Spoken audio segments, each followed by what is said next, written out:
명절 연휴 시작되었습니다. 혹시 여러분 어디 다녀오실 계획이 있으십니까? 특별히 추석 명절 맞이해서 많은 분들이 움직이는 것을 또 이 코로나19 때문에 걱정하시는 분들이 많이 있는 것 같습니다. 실제로 조사를 해보니까 지난해보다는 코로나 두 번째여서 올해는 더 많은 사람들이 또 고향을 방문한다고 합니다. 여러분, 그런데 우리가 고향을 방문하는가 방문하지 못하는가 보다 더 중요한 것은 우리 조상 때부터 이 추석 명절을 한가위라고 부르고 그때를 견주어서 사람들을 격려하고 축복할 때 한가위만 갖기를 소망합니다, 이렇게 축복을 했다 그러죠. 원래 한가위라는 말은 8월의 한 중심, 그러니까 8월 가운데 가장 큰 날을 한가위, 이렇게 순우리말로 이야기하죠. 그런데 한가위 같아라라고 이렇게 말하는 이유 가운데 하나는요, 이때가 추수 때였다라는 거예요. 오곡백과가 다 있고 추수를 하는 농경사회에서는요, 이 날이 가장 기쁜 날이죠. 또 큰 날이죠. 중요한 날이죠. 그래서 이 날을 한가위 추석, 오곡백과가 무르익고 또 많은 추수를 하는 때이니까 넉넉했을 거 아닙니까? 풍요로웠을 거 아닙니까? 그래서 사람들이 우리가 항상 이렇게 1년에 추수할 때 가장 넉넉했을 때처럼 언제나 이렇게 살았으면 좋겠다라고 서로 격려하고 축복했던 것 같습니다. 우리 그리스도인들에게 가장 큰 복은 무엇이겠습니까? 우리를 넉넉하게 하는 것은 하나님의 은혜이지요, 여러분. 하나님의 손길이죠. 세상에 물질이 채워지는 것도 행복한 일이지만 하나님이 떠난다면 그것처럼 가슴 아픈 일이 어디 있겠습니까? 모든 것을 다 잃는다고 해도 이 우주 만물을 창조하신 하나님이 우리와 함께 하신다는 이 믿음이 흔들리지 않는다면 가장 행복한 삶이라고 생각합니다. 그래서 추석 명절 가족들 또 친지들 만날 때 하나님의 은혜로 서로 인사 나누고 하나님의 복이 각각의 가정에 임할 수 있도록 함께 예배할 수 있는 우리 보배교회 성도들이 되시기를 먼저 주님의 이름으로 축복합니다. 오늘은 예고해 드린 것처럼 우리 교회 세움주일로 지킵니다. 교회 세움주일은 우리가 속한 총회가 지시를 하고 우리 노회가 결정을 해서 노회 안에 있는 118개의 교회가 다 같이 하나님 앞에서 우리 사회에 지금 만연해지고 있는 악한 세력들, 그리고 악한 것들이 무엇인가를 분별하고 복음 가운데 교회를 견고하게 세우고자 교회 세움주일로 지키고 있습니다. 특별히 이렇게 교회 세움주일을 지켜야 될 정도로 오늘 우리 교회가 공격을 받고 있는가라고 이렇게 질문을 드려보면 많은 사람들이 그렇게 얘기합니다. 다른 어떤 것보다도 교회가 방역 수칙을 지키는 데 있어서도 엄격한 기준에 의해서 통제되고 있고, 또 교회가 중요하게 생각하고 있는 가치, 성경의 가르침이 오늘 사회에 곳곳에서 무너지고 있다는 겁니다. 특별히 법을 통하여서 성경의 가르침과 정면적으로 배치되어지는 일들이 우리 주변에 계속해서 시도되어지고 또 진행되고 있다는 겁니다. 그래서 이런 시도들을 우리가 좀 더 이해하고 하나님의 사람답게 살아가기 위해서 교회 세움주의를 지키고 있는 겁니다. 여러분, 지난 2년 가까이 지내오면서 우리를 가장 힘들게 했던 게 무엇입니까? 코로나 바이러스입니다. 또 많은 분들이 이 바이러스 때문에 쓰게 된 이 마스크를 언제 벗게 될 건가? 가끔 댁에서 가족들만 있을 때 마스크를 벗어보면 너무나 편하고 좋다, 빨리 벗었으면 좋겠다, 이렇게 이야기를 하지요. 여러분, 그런데 지난 8월 31일 8월 말까지 나온 통계에 의하면 전 세계적으로 이 코로나19에 감염된 사람은 약 2억 명 가까이 됩니다. 2억 명 가까이 된 사람이 코로나19에 감염이 되어졌고, 이런 감염자들 가운데 사망, 죽음에 이르게 된 사람이 450만 명이라고 합니다. 그러니까 이 코로나 바이러스가 가장 긴 시간에 걸쳐서 전 세계를 흔들고 있고 많은 사람들을 감염시킬 뿐만 아니라 450만 명이라는 많은 수의 생명을 빼앗아가고 있다는 것입니다. 이런 때이기 때문에 많은 성도들이 이 바이러스를 경계하고 두려워하는 것 같습니다. 백신을 맞고 좀 더 안전하고 편안하게 또 하나님 앞에 다 같이 모여서 예배할 날이 올 거다라고 기대했는데 오히려 더 강력한 변이 바이러스가 나와서 이미 접종을 완료했음에도 불구하고 마스크를 벗지 못하고 지내는 게 오늘 우리들의 현실입니다. 우리의 육체의 질병을 유발시키고 목숨을 앗아가는 아주 눈에 보이지 않는 작은 바이러스도 계속해서 존재하기 위해서 변이하고 또 변이하면서 우리를 공격해 오는데, 이런 코로나19 바이러스보다 더 경계하고 조심해야 될 것이 있는데 그것은 죄라는 바이러스입니다. 왜냐하면 코로나 바이러스는 우리의 육체에 대한 공격이고 우리 육체의 생명을 앗아간다면, 죄라는 바이러스는 우리의 육체만이 아니라 우리의 영까지 공격해서 우리의 영혼을 영원한 사망으로 이끌어간다는 것입니다. 그래서 바울은 로마서 5장 12절에서 그러므로 한 사람으로 말미암아 죄가 세상에 들어오고 죄로 말미암아 사망이 들어왔다 그랬어요. 한 사람으로 말미암아 죄가 들어왔는데 아담의 후손들 역시 아담의 그 죄가 전가되어져서 모든 사람이 죄를 범하게 되었고, 죄가 들어옴으로 말미암아 그 죄가 우리를 감염시켜서 영원한 사망에 이끄는 것처럼 모든 사람이 죽음에 이르게 되었다라는 겁니다. 성도 여러분, 죄라는 바이러스는 우리의 육체 문제만이 아니라 우리의 육체도 병들게 만들고 우리의 영도 병들게 만들기 때문에 우리들이 경계해야 하는 것입니다. 오히려 주님께서는 육체보다 영이 더 중요함을 이렇게 비유하셨죠. 혹시 너희 눈이 범죄하게 만들거든 눈을 빼내고라도 하나님 날아가는 것이 더 좋다. 혹시 너희 손이 범죄하게 하느냐? 그러면 잘라내서라도 죄를 끊어내라. 너희 발이 범죄하게 하면 발을 잘라내게 내어서라도 죄를 끊어내라는 거예요. 육체의 장애를 입고라도 너희의 영이 하나님 나라에 들어가는 것이 훨씬 더 중요하다라고 주님이 말씀하셨기 때문에 우리에게 육보다 더 소중한 영의 문제를 다루는 이 죄의 바이러스야말로 우리들이 경계하고 또 경계해야 될 바이러스인 것입니다. 코로나19 바이러스를 퇴치하기 위해서 우리는 백신 개발에 힘을 쏟아왔고, 어떻게 해서든지 이 위험에 감염되지 않기 위해서 마스크를 철저하게 써야 된다라고 사람들을 교육하고, 적절한 거리 두기, 마스크 쓰기, 백신 접종, 이것이 이 코로나 바이러스로부터 우리를 안전하게 지킬 수 있는 것이다 라고 사람들은 이야기를 합니다. 자, 그렇다면 여러분, 죄라는 이런 강력한 바이러스로부터 우리를 지킬 수 있는 백신은 무엇입니까? 우리가 거리 두기를 해야 될 것은 무엇입니까? 우리가 써야 될 마스크는 무엇입니까? 여러분, 백신처럼 우리를 죄의 문제로부터 완전히 해결할 수 있는 길은 예수 그리스도의 십자가 복음뿐입니다. 예수님이 나의 죄 때문에 십자가 위에서 죽으셨다는 이 복음의 백신을 우리가 맞고 나면 사단이 아무리 우리를 강력하게 공격하고 우리를 사로잡아 끌고 가려고 해도 살짝 감염시킬지는 모르지만 죽음에 이르게 하지는 못한다는 겁니다. 우리가 두어야 될 거리두기는 무엇입니까? 하나님을 대적하고 하나님을 예배하고 하나님의 말씀을 따라 살아가는 삶을 흐트러 놓는 것으로부터 우리가 거리두기를 해야 합니다. 주일 하나님 앞에 깨어 예배하자라는 사람을 자꾸 세상으로 끌고 가려고 하는 사람과 거리두기를 해야 합니다. 우리가 써야 될 백신은 무엇입니까? 마스크는 무엇입니까, 여러분?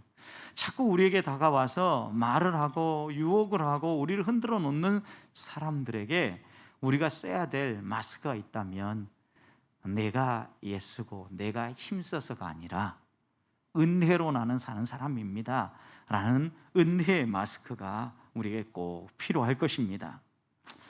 적어도 우리가 이런 백신을 맞고 은혜의 마스크를 쓰고 그 다음 죄와 하나님을 대적하는 것들과 거리두기를 하고 있다고 하면 오늘 우리 시대에 사단은 어떻게 공격하는지 다시 한 번 더 기억하면서 우리가 어떻게 싸워야 될지를 이제는 생각해야 될 때입니다. 그래서 바울은 오늘 끝으로 이 에베소서를 마무리하면서 주의 교회가 건강하게 서고 주의 교회가 하나가 되어서 하나님의 백성으로 끝까지 서기 위해서 끝으로 주의하고 힘써야 될 것이 무엇인가를 당부하고 있는 말씀이 오늘 10절부터 20절에 있는 말씀입니다. 12절 말씀을 보십시오. 먼저 우리에게 너희가 싸워야 될 대상을 분별하라 라고 얘기하죠. 우리의 씨름은 혈과 육을 상대하는 것이 아니요 통치자들과 권세들과 이 세상의 주권자들과 하늘에 있는 악의 영들을 상대함이라. 반복되는 단어 하나 있죠? 상대함이라. 우리의 싸움의 대상이 누구인가를 지적하고 있는 단어죠, 여러분. 우리의 싸움은 혈과 육이 아니라는 거예요. 이 세상의 것들이 아니라는 거예요. 그러면 우리의 싸움의 대상은 누구냐? 여기 분명히 얘기하죠. 통치자들, 권세자들, 이 어둠의 세상 주관자들, 하늘에 있는 악의 영들. 여러분, 이 네 가지 언급을 하고 있는 것의 공통점이 무엇입니까? 어떤 세력들이라는 거예요. 강력한 힘과 권력을 가지고 있는 힘들이라는 거죠. 여러분, 그런데 그 중앙에 악한 영, 곧 사단의 강교한 계획이 들어있음을 이야기하는 거죠. 그런데 이런 대상들이 우리에게 얼마나 밀접하게 가까이 다가와 있는지 우리의 싸움을 무엇에 비유했어요? 우리의 씨름은 그랬어요, 여러분. 여러 가지 운동 경기 가운데 씨름은요, 서로 붙잡고 싸우는 거예요. 그만큼 이런 강력한 악한 세력들이 우리에 가까이 와서 우리를 붙들고 우리를 넘어뜨리기 위해 흔들고 있다는 것을 우리들이 생각해 볼 수 있어요.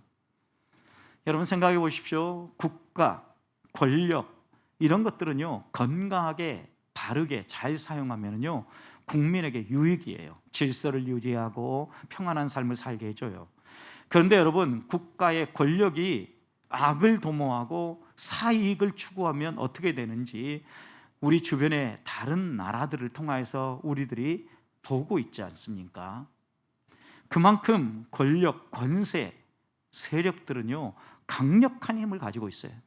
문제는 이런 힘들이 바르게 사용되지 않고 악하게 사용되거나 개인의 유익을 위해서 사용되어지면 우리들이 빨리 알아차리고 이런 것들을 대적해야 된다는 거예요.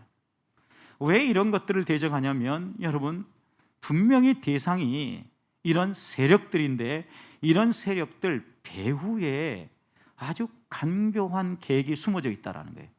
11절 말씀 보십시오. 그래서 마귀의 계획, 마귀의 전술 전략을 묘사하면서 마귀의 간궤다 이렇게 묘사했어요. 여기에 간궤는 간교하게 사람들을 속인다라는 거예요. 원래 마귀가 어떤 존재입니까? 거짓의 아버지예요. 속임수의 전문가라고. 여러분, 생각해 보십시오. 요즘 보이스피싱 때문에 그렇게 오랫동안 당했음에도 불구하고 그래도 속는 사람들이 있다는 거예요. 왜 그렇습니까, 여러분? 갑자기 아들 얘기를 하면서 아들이 지금 어디 있는데 똑같은 얘기를 하면서 이래서 아들에게 뭐가 필요하다고 이야기하면 나도 모르는 사이에 순식간에 넘어가 버리는 거죠. 분명히 보이스피싱 하는 사람들이 이런 간교한 계획을 사용한다는 거 알면서도 당하는 거예요. 그러니까 여러분 생각해 보십시오. 간교한 계획이라는 것은요, 알면서도 당하게 만드는 계획들이에요. 우리가 깨어있지 않으면, 우리가 적극적으로 반대하지 않으면 아니라고. 생각해 보십시오. 수고하고 애쓰지 않고 거저 얻어지는 게 없어요, 여러분. 땀 흘리지 않고 무언가 공짜로 준다고 하면 세상에 그런 것은 없어요. 세상의 원리는요, 공짜가 없어요. 공짜를 주는 곳은 어디예요, 여러분? 교회밖에 없어요. 왜 제가 이렇게 얘기하는지 아세요? 교회는요, 은혜가 나누어지는 곳이에요. 은혜가 뭡니까? 공짜잖아요. 선물이잖아요. 그런데 교회가 아닌 이 세상은요, 은혜 원리로 운영되어지는 것이 아니라, 여러분, 수고하고 애쓰고 땀을 흘려야 얻어지는 무엇이 있는 그런 곳이 세상이에요. 그러니까 세상에서 그냥 무언가를 준다면 거의 거짓말이라고 생각해야 돼요. 내다볼 필요도 없어요, 여러분. 한순간 들으면 끊어버리셔야 되는 거예요. 그런데 우리의 귀가 자꾸 그런데 이렇게 무언가 공짜로 준다고 하면 쏠려요. 그래서 우리 어른들 옛날에 공짜라면 양잿물도 마신다 그러잖아요. 가만히 저도 생각해 보니까요, 공짜로 뭘 가져가라면 더 가져가고 싶은 마음이 있어요. 어제도 우리 시찰 안에 있는 목사님 도서관에서 주변에 있는 어르신들 모셔가지고 송편 빚기하고 그 송편을 빚어서 본인들이 쪄서 가져가는데 서로 많이 빚겠다고 이렇게 갖다 놓는다. 그게 다 못 빚고 그리고 또 집에 가서 빚는다고 싸간다라는 거예요. 공짜로 준다고 하면요, 여러분, 서로 더 챙기려고 하는 게 이 세상이에요. 그러니까 공짜가 없어요.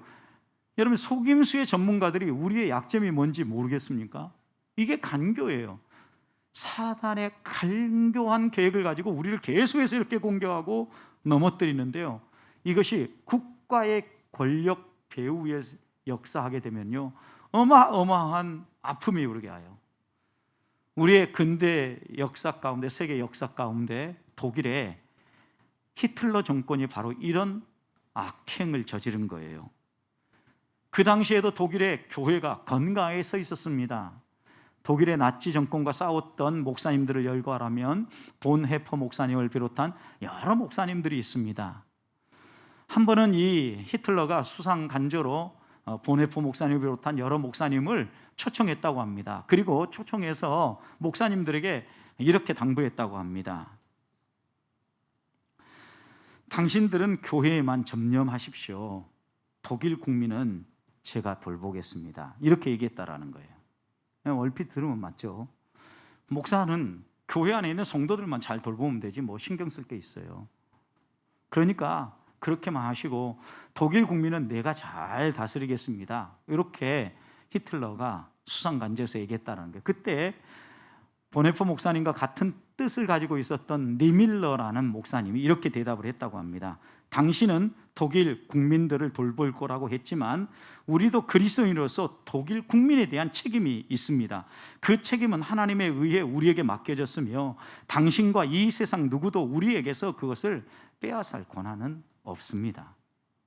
여러분 생각해 보십시오. 우리가 신앙생활 한다 할 때 발을 이 땅에 두고 시민권을 하늘에 두고 이 세상 속에서 살아가는 거예요. 그리스도인의 삶은 세상과 동떨어진 삶일 수가 없어요. 그리고 지금은 예배당 안에 있는 성도들만 목양하고 돌보는 것 같지만 여러분 세상 밖에 있는 사람들은 누굽니까? 아직 믿지는 않지만 주님께서 믿기로 작정하고 앞으로 믿게 할 성도들이라는 걸 기억하셔야 됩니다. 그런 점에서 그들을 우리가 모른 척하고 그들은 나쁜 사람들이고 원래 죄인들이고 그러니까 그냥 죽으라고 내버려 둘 게 아니라 그들을 위해서도 기도하고 그들이 주께로 돌아올 수 있도록 복음을 들려줘야 될 책임이 우리에게 있기 때문에 니밀러 목사님은 이렇게 대답했던 겁니다. 그러나 이런 건의에도 아랑곳하지 않는 나치 정권 히틀러는요 계속해서 유대인 학살과 악행들을 반복하면서 세계를 혼란 가운데 빠뜨리지 않았습니까? 2020년에 기독교 문서선교회라는 CLC에서 나온 책 가운데 어인 누처가 쓴 국가가 하나님을 잊을 때라는 책을 보면 그 나치 정권 하에 침묵했던 교회의 모습을 이렇게 묘사했어요. 나는 나치 홀로코스트가 진행되는 동안 독일에서 살았다. 나는 자신을 그리스도인으로 여겼다. 우리는 유대인에게 어떤 일이 일어나고 있는지 이야기를 들었지만 그 누구도 멈추게 할 수 있는 일이 아니었기 때문에 그런 일에 거리를 두려고 노력을 했다. 작은 교회 뒤로 철길이 있었고 일요일 아침에 멀리서 기적 소리가 들리고 그 다음 선로를 통해 오는 기차 바퀴 소리가 들려왔다. 우리는 기차가 지나갈 때 들려오는 울부짖는 소리를 들을 때 불안에 빠졌고 우리는 기차로 유대인을 소처럼 운반하고 있다는 사실을 알았다.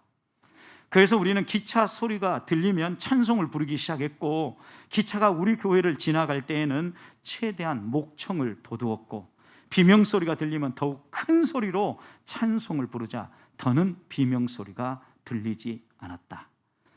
몇 년이 지난 지금 누구도 더는 그 일에 관해 이야기를 하지 않는다. 그러나 나는 아직도 꿈속에서 그 기차 기적 소리를 듣는다. 하나님, 저를 용서해 주세요. 자신을 스스로 그리스도인이라고 부르면서도 아무것도 하지 않은 우리 모두를 용서해 주세요. 여러분, 어인 누처의 교회가 국가의 악행에 대해서 침묵할 때 어떤 일이 벌어지는가에 대한 이 한 사람의, 이 사람만이 아니에요. 그 책을 읽어보면 여러 사람들의 이런 고백이 담겨져 있어요. 교회가 울부짖는 유대인들의 소리를 듣지 않기 위해서 기차가 지나갈 때마다 더 크게 찬송 소리를 높이고 더 크게 하나님께 부르짖어 기도하면서 이 소리를 지원해 보려고 노력했지만 무의식 속에 잠을 자면서도 그 기차의 기적 소리는 들려왔다라는 거예요. 그러면서 이 글 속의 한 사람은 하나님 앞에 겸손히 외면했던 것들에 대한 회개 기도를 하지 않습니까?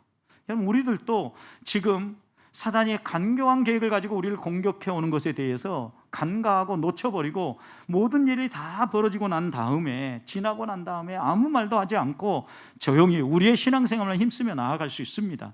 그렇지만 여러분, 우리의 싸움은 혈과 육을 상대하는 것이 아니라 영 그리고 악한 세력들과의 싸움입니다. 악한 세력은 여기에서 끝나지 않습니다. 결국은 우리의 신앙을 빼앗아가고 우리를 넘어뜨리는데 목표가 있기 때문입니다. 그래서 우리는 깨어 있어야 합니다. 이런 소리들이 들려오고 사탄의 악한 계획들이 우리의 삶을 공격해 올 때 어떻게 믿음의 경주를 할 수 있을까? 하나님 앞에서 깨어 있어야 된다는 거예요. 그렇다면 깨어서 어떻게 이런 악한 세력들과 싸울 수 있겠습니까? 11절 말씀을 보십시오. 바울은 싸우는 방법을 이렇게 얘기했습니다. 마귀의 관계를 능히 대적하기 위해서, 넉넉히 이기기 위해서 하나님의 전신갑주를 입어라. 너가 노력하고 애쓰는 어떤 전신갑주가 아니라 하나님이 입혀주시는 전신갑주를 입으라는 거예요. 자, 그러면 하나님이 입혀주시는 전신갑주가 무엇입니까? 14절부터 보시면 여러분, 그 하나님의 전신갑주를 하나하나 쭉 설명하죠. 머리끝부터 발까지. 여러분, 이런 하나님의 전신갑주를 입고 싸워도 계속해서 공격해오는 존재가 악한 영이에요. 사탄의 세력이에요. 실제로 이런 악한 영의 세력이 우리 삶에 가까이 어떻게 다가와 있는가 보십시오. 여러분, 우리나라에 여러 가지 성경적이지 않는 법들이 하나하나 통과되고 있는 걸 우리가 보지 않습니까? 옛날만 해도 낙태는 죄라고 얘기했습니다. 그런데 이제는 낙태를 누구도 죄라고 이야기하지 않습니다. 낙태법이 폐지되었기 때문입니다. 예전에는 유부남이 간통을 하면 간통죄라고 그랬습니다. 그런데 요즘은 간통죄가 폐지되었습니다. 강제로 폭행을 하지 않는 이상 괜찮습니다. 우리 사회에 이렇게 하나하나 밀고 오는 세력은요, 이제 오늘날 이 서구의 강력한 성개방 풍조가 단순히 성행위 정도가 아니라 동성 간의 성행위, 그리고 동성 간의 결혼을 합헌화하는 방향으로 나아가려고 강력하게 우리를 공격해 오고 있습니다. 여러분, 그런데 이런 법안들이 어떻게 준비되고 어떻게 공격하여 우리에게 다가오냐면요, 평등법, 차별금지법, 건강가정기본법. 여러분, 어때요? 법, 이런 법들 어떻게 생각됩니까? 평등법 있어야 되겠어요? 없어야 되겠어요? 있어야죠. 여러분, 차별금지법 필요해 안 필요해요? 필요합니다. 건강가정기본법, 가정이 건강하게 세워지는 이런 법 필요해 안 필요해요? 필요합니다. 여러분, 근데 문제는 이렇게 좋은 법안으로 포장을 하고 그 속에다가 결국 끼워 넣은 것은 뭐냐면요, 동성애 합헌, 동성혼 합헌이라는 아주 교묘한 방법으로 법안을 제정하려고 하고 있다는 거예요. 여러분, 차별금지법만 해도요, 생각해 보십시오. 동성애자들을 차별하지 말라는 거예요. 여러분, 만약 동성애자들이 이성애자들처럼 결혼 주례를 요청해 오면 거부하지 말고 무조건 해주라는 거예요. 여러분, 우리의 가치와 다른 거죠. 여러분,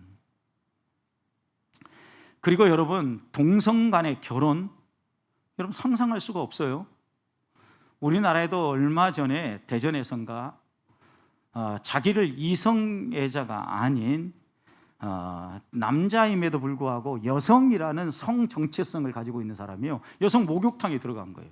내가 여자인데 왜 당신들이 뭐라 그러냐고. 그 난리가 났죠. 그래서 잡아가고. 생각해 보십시오. 우리 사회에 이런 것들이 하나하나 하면요, 이렇게 행동하는 사람들에 대해서 뭐라고 말할 수가 없는 거예요. 거기에다가 여러분, 전에도 제가 한번 예를 들었지만 사위는 남자여야 됩니까? 여자여야 됩니까? 남자가 해야 되죠. 여자 사위를 데려왔어요. 여러분, 자녀가 다 결혼했으면 이제 손주가 그랬다고 생각해요. 며느리는 남자여야 됩니까? 여자여야 됩니까? 여자야죠. 근데 남자 며느리를 데려왔어. 어떻게 하실래요? 이거 반대하면 차별이에요. 차별금지법. 징벌적 손해배상법에 의하면 몇 배를 더 붙여서 이런 법안들이 통과되고 나면 배상을 해야 되는, 책임까지 져야 되는 이런 시대가 펼쳐지고 있다는 거예요. 실제로 2020년 6월 29일 21대 국회가 개원하면서 포괄적 차별금지법이 처음 우리나라의 국회에 발의가 되었어요. 이때 정의당 의원 6명, 민주당 의원 2명, 열린민주당 1명, 기본소득당 1명 이렇게 이 법을 발의했어요. 그런데 통과가 안 되자 8월 9일 13명의 의원이 또 다른 평등에 관한 법률안, 이렇게 이름을 살짝 바꿨어요. 그리고 지난 8월 18일 이와 비슷하게 또 하나의 법이 나왔는데, 건강가정기본법 개정안이 여성가족위원회에 또 발의가 된 거예요. 여기가 끝이 아니에요. 8월 30일에도 17명의 의원이 평등 및 차별 금지에 관한 법률안을 또 올렸어요. 여러분, 왜 이렇게 올리고 있을까요? 통과시키겠다라는 거예요. 왜냐하면 OECD 선진국 가운데요, 유일하게 동성애가 합헌화되지 아니하고 동성혼이 합헌화되지 않은 나라는 우리나라밖에 없거든요. 어떻게 해서 우리나라도 바꾸겠다라는 거예요. 그런데 여러분, 성경이 이것을 동의하느냐는 거죠. 실제로 여러분, 차별 금지만 해도 이것은 예수님이 이 땅에 오셔서 가르쳤던 가르침의 핵심 내용 가운데 하나예요. 차별하지 말라는 거예요. 왜 그 당시에 유대인들은요, 이방인이라고 차별하지 않았어요. 그리고 유대인들 사이에서도 직업이 천하고요, 거짓말에 자주 노출되어지고 냄새나고 험한 일을 하는 사람들은요, 다 이방인 취급하면서 거리 두기를 했잖아요. 접촉조차도 안 하려고 했어요. 이게 뭐예요? 차별이죠, 차별. 여러분, 죄인이라고 차별하고 또 힘없는 사람이라고 차별하는 이런 것들을요, 주님이 오셔서 막힌 담을 십자가로 허시고 화평의 왕으로 이 땅에 오신 거 아니에요. 우리 주님이 원하시는 게 차별이 없는 평등한 사회예요. 맞아요. 그런데 여러분, 이런 좋은 법안 뒤쪽에다가 동성애와 동성혼을 합헌하는 이런 악법을 넣어가지고 사람들을 혼동하게 만들고 간교한 계획 가운데 통과시키려고 하기 때문에 그리스도인들이 다시 힘을 모아야 될 때인 거예요. 그래서 분별력이 필요하고, 지금은 다른 방법으로 싸우는 것이 아니라 은근히 이런 형식으로 세상의 권력과 세력들을 통해서 사탄이 우리를 공격해 온다는 거예요. 여러분, 제가 8월 18일 발의됐다는 건강가정기본법만 해도 마찬가지예요. 가정이 건강하게 형성되어지고 사회의 토대가 되는 가정이 든든하게 서는 것 누구나 기대하는 거죠. 그런데 그 발의한 법에 의하면요, 그 핵심 내용 가운데 하나가 법적인 가족 개념을 삭제하는 거예요. 법적인 가족 개념이 무엇입니까? 남자와 여자가 만나서 가족이 되어지고 그 곳에서 태어난 자녀들이 하나의 가족을 이룬다는 이 개념을 삭제하는데, 동성 커플도 가족의 개념에 포함시키려고 하는 이런 악한 의도가 이 안에 들어있는 거예요. 그래서 우리들이 지금 이런 법안들을 저지하기 위해서 실제로 교회 세움주의라는 이런 주의를 통하여서 악법이 무엇인가를 알리고, 또 우리 서울 남로에 안에 있는 여러 교회들도 1인 피켓 시위를 합니다. 남자 며느리 여자 사이 건강가정기본법 절대 반대, 큰 이런 1인 피켓 들고 1인 시위를 하면서 사람들이 많이 다니는 곳에 건강가정기본법이라니까 좋은 법이네, 평등법 좋은 법이네, 차별금지법 좋은 법이네, 그러면서 사람들이 다 그냥 지나쳐 버린다라는 거예요. 그럼 우리들도 그러지 않았습니까? 그러나 이런 법 뒷면에 아주 악한 계획이 있기 때문에 사단의 간교한 계획, 거짓의 속임수, 광명의 천사로 우리를 유혹하기 때문에 우리들이 깨어 있자는 겁니다. 여러분, 왜 우리들이 깨어 있어야 됩니까? 바울 사도도 디모데전서 3장 15절에 교회가 진리와 기둥, 진리의 기둥과 터라 그랬어요. 여러분, 그러니까 교회가 똑바로 서지 않고 교회가 진리를 외치고 교회가 진리를 수고하지 않으면 그 어디도 진리를 지킬 곳이 없다라는 거예요. 우리는 하나님의 가르침, 성경 말씀이 가장 확실한 진리라고 믿고 있는 사람들입니다. 그렇다면 하나님이 동성애를 반대하시고 하나님이 동성혼은 돌로 때려 죽이라고 이야기하는 이런 가르침을 가지고 있는 우리들이 이런 악법을 통과시킨다라는 것은 하나님이 우리에게 맡겨주신 사명을 소홀히 하는 것입니다. 사랑하는 성도 여러분, 사탄의 관계가 아무리 교묘하다 할지라도 분별하고 꼼꼼히 하나님 말씀에 깨어 있으면 얼마든지 우리들이 대처할 수 있습니다. 자, 그렇다면 하나님의 전신갑주를 입고 싸워야 되는데 하나님의 전신갑주가 무엇입니까, 여러분? 다시 14절 보십시오. 머리에 써야 될 건 무엇입니까? 구원의 투구입니다. 가슴에 붙여야 될 건 무엇입니까? 우리의 가슴팍에 마치 총알도 뚫지 못하는 조끼를 입는 것처럼 의의 호심경을 붙여라, 이렇게 얘기했어요. 오직 십자가 예수 그리스도의 보혈로만 깨끗함, 의로움을 얻는다라는 호심경을 붙이라는 거예요. 그 다음 허리는 진리의 띠를 띠라는 거예요. 신발은 평안의 복음, 싸우러 가지 말고 화평케 하는 평안의 복음, 그 신발을 신으라는 거죠. 그리고 난 다음에 양손에는, 왼손에는 믿음의 방패를 들고 오른손에는 말씀, 성령의 검, 곧 하나님의 말씀을 들라는 거예요. 여러분, 이렇게 완전무장한 모습은요, 그 당시에 전투하기 위해서 나아가는 로마 군인들의 완전 무장 모습이라고 합니다. 여러분, 그런데 이렇게 우리가 아무리 좋은 무기를 가지고 완전 무장하고 있어도 그 무기를 어떻게 운용해야 될지, 이 완전 무장이 어떻게 가능한지 잘 모른다면, 지식으로만 알고 있는다면 아무런 쓸모가 없어요. 그래서 10절 이렇게 얘기하죠. 끝으로 너희가 주 안에서와 그의 힘의 능력으로 어떻게 해요? 강건하여지고 그랬어요.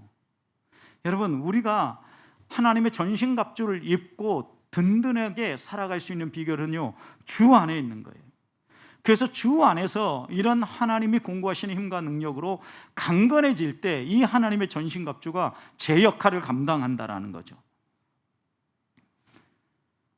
그런데 이어지는 18절 말씀 보십시오. 하나님의 전신갑주를 소개하고 난 다음에 또 하나, 우리가 하나님의 은혜 안에서, 주 안에서 그의 힘으로 강건해질 뿐만 아니라 이 전신갑주를 잘 사용하기 위해서는요, 모든 기도와 간구를 하되 항상 성령 안에서 하고 이를 위하여 깨어 구하기를 항상 힘쓰라, 이렇게 얘기했어요. 여러분, 여기에서 기도하라는 말을 하는데 반복하되 강조해서 반복했어요. 어떻게 기도하라고 얘기합니까? 모든이라는 단어를 넣어서 어떤 기도든 모든 기도와 간구를 해라. 그런데 이 기도를 어떻게 해야 합니까? 성령 안에서 하라. 언제 해야 됩니까? 항상 하라는 거예요. 그리고 특별히 깨어서 구해야 될 것이 있다. 하나님의 전신갑주를 너희가 무장하고 싸울 때 특별히 구해야 될 것이 있다. 너희 여러 성도들을 위해서 구해라. 그리고 나를 위해서 구해라. 그것이 무엇입니까? 19절 여러분 이어서 보면, 내게 말씀을 주사 나로 입을 열어 복음의 비밀을 담대히 알리게 해주십시오. 여러분, 성도들을 위해서 기도하라고 나서 무엇을 기도할 건가는 이야기하지 않았어요. 그런데 그 다음 이어지는 나를 위해서 기도하라라고 얘기하면서 입술을 열어서 복음의 비밀을 담대히 전할 수 있게 해달라. 여러분, 우리 그리스도인에게서 가장 강력한 무기가 무엇입니까? 하나님의 말씀입니다. 유일한 공격용 무기예요. 말씀의 칼이 살아있어야 사단이 아무리 강고한 계획을 가지고 우리를 공격해와도 우리가 대처할 수 있고 물리칠 수 있다는 거예요. 결국 우리들이요, 기도를 통하여서 우리의 전신갑주가 힘을 발휘한다면 우리가 승리할 수 있는 비결은 한 가지라는 거예요. 무장을 하고 내가 가서 싸우는 것 같지만 그렇게 싸울 힘을 주시고 지혜를 주시는 분, 하나님의 선한 능력으로 우리가 이길 수 있다는 거예요. 여러분, 우리의 육체가 손상을 입을 수는 있습니다. 그러나 우리의 영이 강건하게 끝까지 싸워 이길 수 있는 비결이 무엇입니까? 하나님 앞에 기도로 깨어 있으며 말씀으로 살아가는 것입니다. 하나님의 선한 능력을 믿고 성도가 해야 할 일을 하며 묵묵히 걸어가는 겁니다. 이런 여러 가지 악법들 속에 숨겨져 있는 악한 의도들을 우리가 분별해내고 하나님이 원하시는 삶을 살고자 몸부림쳐야 합니다. 그래야 히틀러 시대에 안타까워하며 마음 아파했던 침묵했던 그리스도인들 같은 모습을 우리가 하지 않게 되는 겁니다. 실제로 보네포 목사님은 끝까지 국가의 이런 악행을 고발하고 국가와 싸우다가 형장의 이슬로 순교자로 삶을 마무리합니다. 그런데 이 보네포 목사님이 마지막 순교의 길을 걸어가기 전에 유언과 같은 글을 하나 남겼는데 바로 선한 능력으로라는 찬양의 가사말이 바로 그 마지막 유언입니다. 그 유언에 곡을 붙여서 선한 능력으로라는 이 찬양이 나온 거예요. 주 선한 능력으로 안으시네, 그 크신 팔로 날 붙드시네, 절망 속에도 흔들리지 않고 사랑하는 주 얼굴 구하리. 여러분, 이게 뭐 하러 가는 사람이에요? 죽으러 가는 사람이 지금 마지막 쓴 유언이라고요. 보네포 목사님의 글이에요. 이전의 괴로움 날 외어싸고 고난의 길 걷는다 해도 주님께 모두 맡긴 우리 영혼 끝내 승리의 날을 맞이하리. 주님 마신 고난의 쓴 잔을 우리도 감사하며 맞이. 주님이 받은 고난의 쓴 잔이 뭐예요, 여러분? 십자가의 잔이잖아요. 순교의 형장으로 나아가는 이가 그 고난의 쓴 잔을 나도 맞이하리. 주님의 남은 고난을 채워가며 예수와 복음을 위해 살리라. 이런 고백을 했거든요. 그러면서 후렴에 이렇게 했어요. 선한 능력으로 일어서리, 주만 의지하리. 믿음으로 우리 고대 안에 주 오실 그날, 영광의 새날, 승리의 새날을 맞이하리. 예수와 복음을 위해서 살리라. 예수와 복음을 위해서 살리라. 사랑하는 성도 여러분, 우리를 넘어뜨리기 위해서 사단이 아무리 우리를 공격해 온다 할지라도 오늘 말씀은 분명히 이렇게 얘기합니다. 간교한 계획을 분별해라. 하나님의 전신갑주를 입고 하나님의 선한 능력을 의지해라. 마지막으로 너가 이런 계획을 간파했다고 하면 할 수 있는 것 하나하나 실천하며 진리의 말씀이 이 땅 가운데 살아 숨쉬게 만들어라. 오늘 이 말씀을 마음에 새기면서 함께 기도하며 한 주간을 승리하기를 소망합니다.